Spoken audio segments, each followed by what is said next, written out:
Kelihatan misterius, tidak terbuka kepada semua orang. Tampak tidak peduli namun berbahaya ketika diremehkan. Di balik bayang-bayang kehidupan, tersembunyi satu kombinasi karakter yang susah ditebak.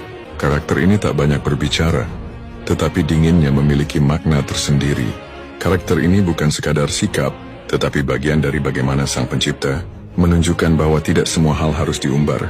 Ada yang diciptakan untuk tampak tak peduli, tapi mengamati, dan hanya bertindak ketika diperlukan, seperti kutub utara yang dingin dan tenang, bisa menjadi bencana, dan seperti bara yang kecil bisa membakar hutan. Sosok ini tidak mudah terlibat dalam hal-hal yang dianggap tidak penting. Baginya, waktu dan tenaga adalah investasi yang tak boleh dibuang sia-sia. Dalam lingkungan sosial, sering disalahpahami sebagai seseorang yang dingin atau sombong, padahal dia hanya memilih untuk tidak berbicara jika tak ada urgensi. Dalam pertemanan, mereka memiliki lingkaran kecil yang dipercaya. Kepercayaan baginya seperti kaca, jika pecah tak bisa kembali seperti semula. Sifat ini membuatnya sulit dikhianati, karena mereka telah memilih siapa yang layak berada di sisinya. Namun jika kepercayaan itu disalahgunakan, yang tersisa hanyalah bayangan dan ketidakpedulian. Dalam percintaan mereka sulit membuka hati, bukan karena takut mencintai, tapi karena memahami bahwa tidak semua orang bisa menangani kedalaman emosinya. Mereka tidak mencari perhatian, tidak haus validasi, dan tidak peduli dengan permainan emosi.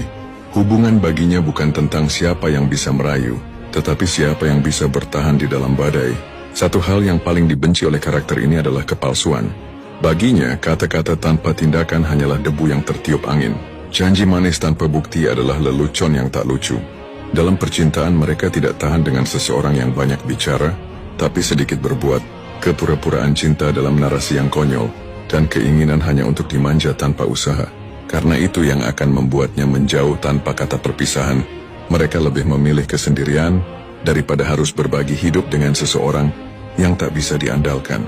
Dalam hal saling menyempurnakan, pengkhianatan bagi mereka bukan sekadar kesalahan, melainkan sebuah pilihan yang dilakukan secara sadar tapi meremehkan konsekuensinya, sehingga mereka susah memberikan kesempatan kedua. Ketika dikhianati, mereka tidak akan marah dengan teriakan, tidak akan menangis dalam kesedihan, tapi akan diam.